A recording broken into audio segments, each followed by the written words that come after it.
Semua aspek kehidupan yang berkembang pada masa tertentu tercatat dalam sebuah karya sastra puisi. Seperti bangsa Arab yang sangat terkenal dengan karya puisinya, sehingga mereka berlomba-lomba membuat puisi untuk membanggakan kaumnya masing-masing. Bagi masyarakat Arab, puisi merupakan preserver of the history of Arabs, yakni sebagai catatan atau rekaman sejarah Arab. Puisi bagi masyarakat Arab pula merupakan sebuah lagu. Oleh karena itu, mengapa syair Arab sangat fokus dan lekat dengan wazan dan qafiyah?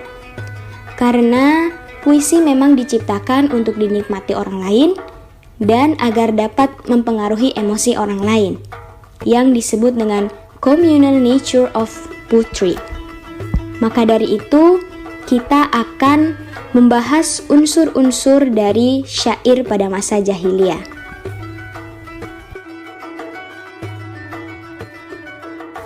Unsur intrinsik syair jahiliyah yang pertama adalah al-gharad atau tujuan, yang dimaksud dengan tema dalam struktur puisi. Yang kedua adalah ma'ani wa akhilla. Ma'ani adalah makna, sedangkan akhilla atau khayal adalah imajinasi. Yang ketiga yakni uslub wa alfad. Uslub adalah gaya bahasa, sedangkan alfad merupakan diksi atau pilihan kata. Yang keempat, wazan atau bahar dan qafiyah. Yakni wazan merupakan kumpulan taf'ilah yang terdapat pada bait syair dan qafiyah merupakan rima. Kemudian unsur ekstrinsik syair jahiliyah yakni biografi penyair, sejarah, dan budaya.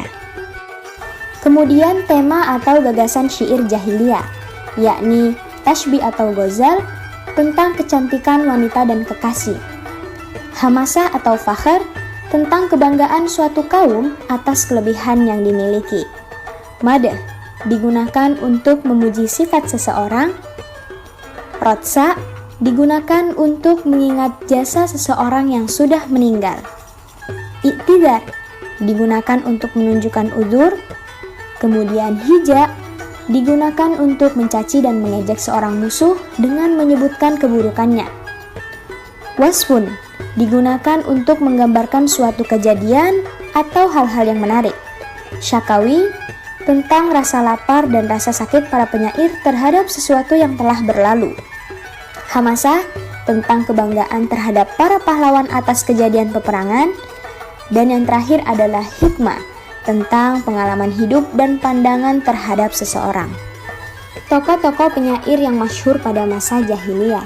Yang pertama adalah Zuhair ibnu Abu Sulma. Nama lengkapnya adalah Zuhair ibnu Abu Sulma Rabi'ah bin Raya al-Muzani. Lahir di Najd Oman pada tahun 520 Masehi dan wafat pada tahun 609 Masehi. Beliau lahir dan tumbuh dalam kabilah Ghatfan dan silsilah keturunannya pada kabilah Muzaina. Beliau juga termasuk tokoh sastrawan Arab jahiliyah periode awal dan amat terkenal karena kesopanan kata-kata syairnya. Pemikirannya banyak mengandung hikmah dan nasihat, sehingga banyak orang yang menjadikan syair-syairnya sebagai contoh hikmah dan nasihat yang bijaksana. Kedua yakni Umru al-Qais. Nama lengkapnya Umru al-Qais bin Hujrin bin al-Haris al-Kindi. Lahir di Najd Oman pada tahun 500 Masehi dan wafat di Ankara, Turki. Beliau berasal dari suku Kinda, yakni suku yang pernah berkuasa penuh di daerah Yaman. Beliau juga salah satu di antara para penyair hebat yang termasuk ke dalam Mu'allaqat as-Sab'ah. Puisinya merupakan puisi yang paling terkenal dan menduduki posisi penting dalam khazanah kesusastraan Arab jahiliyah. Kemudian yang terakhir adalah Ka'ab bin Zuhair. Nama lengkapnya adalah Ka'ab bin Zuhair bin Abi Sulma al-Mazni. Lahir di Jazirah Arab dan wafat pada tahun 26 Hijriah atau 645 Masehi. Beliau merupakan anak dari seorang penyair terkenal, yaitu Zuhair ibnu Abu Sulma, yang berasal dari keluarga penyair terkenal suku Muzaina. Beliau juga seorang penyair Arab kesohor pada masa jahiliyah yang menghina Nabi Muhammad melalui syair-syairnya karena menganggap Nabi Muhammad sebagai penyebab saudaranya memeluk Islam. Contoh syair masa jahiliyah ini merupakan syair Ghazal karya Zuhair ibnu Abu Sulma. Syair ini pun mempunyai pola atau bahar tawil, yakni bahar yang berwazan fa'ulun, mafa'ilun, fa'ulun, mafa'ilun.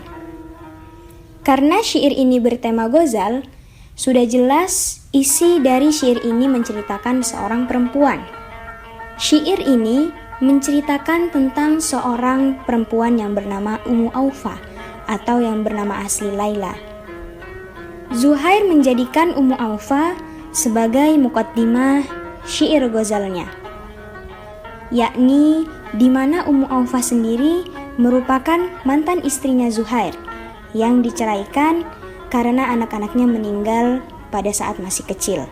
Syair ini tidak hanya menceritakan perempuan pada bait pertama, namun bait-bait berikutnya pun menceritakan berbagai hal tentang tokoh perempuan yang ada dalam syair tersebut, seperti menyebutkan nama Ummu Aufa, rumah, dan perkampungan tokoh perempuan dengan segala peristiwa yang berada di dalamnya.